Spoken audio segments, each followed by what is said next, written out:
রাত গভীর হলে যেমন চারপাশ নিস্তব্ধ হয়ে যায়, আপনি কি কখনো অনুভব করেছেন আপনার ঘরের কোনায় কেউ আপনার দিকে তাকিয়ে রয়েছে? হয়তো আপনি যেই বিড়ালটিকে আদর করছেন আপনার ঠিক মাথার উপরে টিকটিকিতে টিকটিক করে শব্দ করছে, তারা কেবল প্রাণী নয়, আপনার ধ্বংসের আগাম বার্তা। আমাদের প্রিয় নবী হজরত মোহাম্মদ সাল্লাল্লাহু আলাইহি ওয়াসাল্লাম আজ থেকে ঠিক 1400 বছর আগে এমন কিছু প্রাণীর কথা বলে গেছেন যা মানুষের ঘরে অভাব, রোগ, এমনকি অপমৃত্যু পর্যন্ত ডেকে আনতে পারে। আমরা আধুনিক মানুষরা একে অন্ধবিশ্বাস মনে করে উড়িয়ে দিই, কিন্তু আপনি কি জানেন জিন জাতি অনেক সময় এই প্রাণীগুলো রূপ ধরে আপনার বেডরুম পর্যন্ত পৌঁছে যায়? আজ আমি এমন 10টি প্রাণীর কথা বলবো যাদের সম্পর্কে জানার পর আপনার নিজের ঘরে একা ঘুমাতে ভয় লাগবে। প্রতিটি সেকেন্ড খুবই গুরুত্বপূর্ণ। আর 10 নম্বর প্রাণী তো আপনার এখনই মাথার উপরে অবস্থিত করছে। আপনি কি প্রস্তুত আপনার ঘরের লুকানো শত্রু চিনতে? তালিকায় প্রথম প্রাণীটি হলো আপনার ঘরে থাকা ইঁদুর। আপনি হয়তো এখন মনে মনে ভাবছেন সামান্য একটা ইঁদুর মৃত্যুর কারণ হয় কিভাবে? হাদিসে ইঁদুরকে বলা হয়েছে ফয়সিকা বা ছোট পাপিষ্ট। কেন জানেন? রাসূল সাল্লাল্লাহু আলাইহি ওয়াসাল্লামের যুগে একটা ইঁদুর প্রদীপে সলতে টেনে পুরো ঘরটাই জ্বালিয়ে দিত। কিন্তু রহস্য এখানেই শেষ নয়। আধ্যাত্মিক গবেষণারা বলেন যেখানে ইঁদুরের পরিমাণ বেশি সেখানে শয়তানি শক্তি বেড়ে যায়। এরা খাদ্যে ও রিজিকে এমন এক ধরনের অশুভ শক্তি প্রভাব ফেলে যে যার ফলে ঘরে রিজিক থাকে না। আপনি অনেক টাকা আয় করছেন কিন্তু মাসের শেষে 1 টাকাও আপনার পকেটে থাকে না। একবার লক্ষ্য করুন তো আপনার ঘরে কি ইঁদুরের উপদ্রব আছে কিনা। শুধু তাই না, এদের মলমূত্র থেকে এমন রোগ হয় যে আধুনিক বিজ্ঞানরা বলেন প্লেগ থেকে শুরু করে সব রকম মহামারীর মূল। এরা অন্ধকারে আপনার খাবারের উপর দিয়ে হেঁটে যায় আর রেখে যায় বিষ। সাবধান, আপনার রান্নাঘর থেকে কোনো শব্দ আসছে তাহলে আপনি এখনই সাবধান হয়ে যান। নাম্বার 2, কালো বেড়াল। বেড়াল একটি নিরীহ প্রাণী, কিন্তু যখনই এর গায়ের রং কুচকুচে কালো হয় তখনই শুরু হয় আসল রহস্য।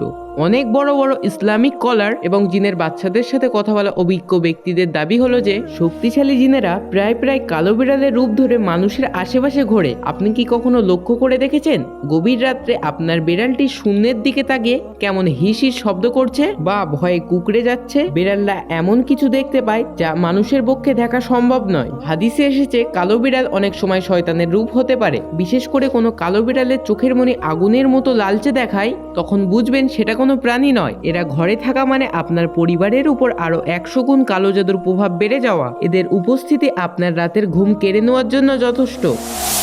3 নম্বর প্রাণীটি হলো টিকটিকি। আপনার ঘরে থাকা এই সাধারণ টিকটিকি এতটা ভয়ঙ্কর হতে পারে তা ভাবলে আপনি শিউরে উঠবেন। ইসলামের ইতিহাসে এর একটা অভিশপ্ত ভূমিকা আছে। যখন নমরুদ ইব্রাহিম নবীকে আগুনে নিক্ষেপ করেছিল, ঠিক সেই সময় পৃথিবীর যত প্রাণী আগুন নেভাতে চাইছিল এই টিকটিকি তার উল্টো করছিল। ফু দিয়ে তা আগুনকে আরো জোরালো করছিল। এর শাস্তি স্বরূপ টিকটিকে মারাকে মানুষকে সোয়াবের ঘোষণা করেছে। কিন্তু আপনি কি জানেন এর বৈজ্ঞানিক বিপদ? টিকটিকির লালা এবং চামড়ায় এমন এক বিষাক্ত ব্যাকটেরিয়া থাকে যে মানুষের স্নায়ুতন্ত্র বিকল্প করে দিতে পারে। যদি কোনোভাবে এর বিষ পানিতে বা আপনার খাবারে মেশে তবে আপনার মৃত্যু অনিবার্য।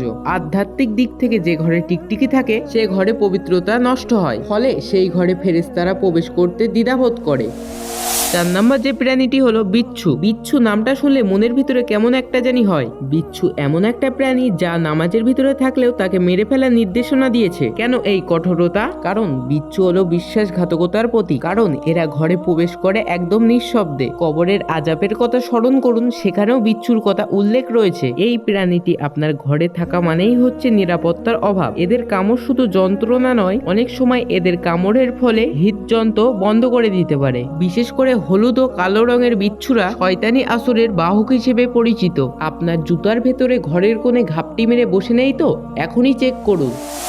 5 নম্বরে যেই প্রাণীটি হলো সেটি হলো সাপ। সাপ নিয়ে সবচেয়ে বেশি ইসলামে সতর্কতা বলা হয়েছে। হাদিসে এসেছে জিন অনেক সাপের রূপ ধরে মদিনায় বাস করত। তার জন্য প্রথমেই কোনো সাপের গায়ে আঘাত না করে তাকে 3 বার চলে যাওয়ার জন্য নির্দেশনা দেয়া হয়েছে। যদি সে না যায় সে খুবই শয়তান বা ক্ষতিকারক জিন। কল্পনা করুন তো আপনি ঘুমাচ্ছেন আর আপনার খাটের নিচে বা আলমারির নিচে একটা সাপ কুণ্ডলি পাকিয়ে বসে রয়েছে। সাপ শুধু বিষ দিয়ে মারে না, তাদের দৃষ্টিতে এমন এক ক্ষতিকারক রশ্মি রয়েছে যে তার ফলে মানুষ পঙ্গু হয়ে যেতে পারে। যে ঘরে বারবার সাপ দেখা যায় সেই ঘরে বুঝবেন অশুভ জিনের আস্তানা হয়ে গেছে। এই বিপদ থেকে বাঁচতে সূরা বাকারা পাঠের বিকল্প নেই।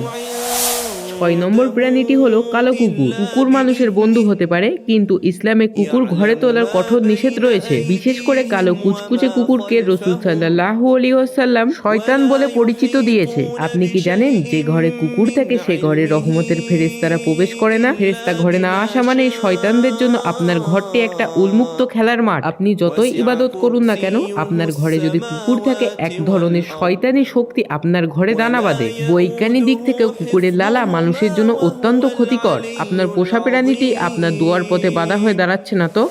প্রাণী 7 থেকে 10 সম্মিলিত বিপদ। আরশোলা, মাছি ও মশা। তালিকার শেষ দিকে রয়েছে আরশোলা, মাছি এবং মশার মতো তুচ্ছ পতঙ্গ। আপনি হয়তো ভাবছেন এইগুলো তো সকলের ঘরেই থাকে, কিন্তু একটু গভীরভাবে ভেবে দেখুন তো, নমরুদের মতো মহান সম্রাটকে আল্লাহ কি দিয়ে মেরেছিলেন? একটি ন্যাংরা মশা দিয়ে। আরশোলা বা তেলাপোকা থাকে ঘরের নোংরা জায়গায়, যেখানে শয়তানের বিচরণ সবচেয়ে বেশি। এরা আপনার খাবারে এমন কিছু রোগ ছড়ায় যা আপনার জীবনে শক্তি চুষে নেয়। রাসূল সাল্লাল্লাহু আলাইহি ওয়াসাল্লাম মাছির সম্পর্কে বলেছেন, এর এক ডানায় রোগ আর এক ডানায় শেফা রয়েছে, কিন্তু যখন এরা ঝাঁকে ঝাঁকে ঘরে আসে তখন তা আযাবের লক্ষণ হতে পারে। এই ক্ষুদ্র প্রাণী তিলে তিলে আপনার জমানো সম্পদ এবং আপনার শরীরকে ধ্বংস করতে যথেষ্ট। অভাব এবং মৃত্যু এরা দুটোরই বার্তাবহক। বন্ধুরা, এই 10টি প্রাণী ঘরে থাকা মানেই আপনি এক বিপদের মুখে দাঁড়িয়ে আছেন। কিন্তু ভয় পাবেন না, ইসলামের কাছে এরও সমাধান রয়েছে। আপনার ঘরকে নিয়মিত পরিষ্কার রাখুন, অপ্রয়োজনীয় জিনিস জমিয়ে রাখবেন না। প্রতিদিন ঘরে সূরা বাকারা চালিয়ে রাখুন বা তেলাওয়াত করুন, কারণ এই সূরা যেই ঘরে তেলাওয়াত করা হয় সেই ঘরে কোনো দুষ্টু জিন বা শয়তান প্রবেশ করতে পারে না। মনে রাখবেন, মৃত্যু অবধারিত, কিন্তু অশুভ শক্তি বা অভাবের হাত থেকে বাঁচা সেটা আপনার দায়িত্ব। আজই আপনার ঘরের কোণগুলো পরীক্ষা করুন। আপনার সাথেও কি এমন কোনো অদ্ভুত ঘটনা ঘটেছে? কমেন্টে তা জানিয়ে যাবেন। আপনার একটি শেয়ার অন্য কারো জীবন বাঁচাতে পারে। আল্লাহ আমাদের সকলকে এই 10টি প্রাণীর অনিষ্ট থেকে রক্ষা করুন। আমিন। সকলে ভালো থাকবেন, সুস্থ থাকবেন। আসসালামু আলাইকুম রহমতুল্লাহ।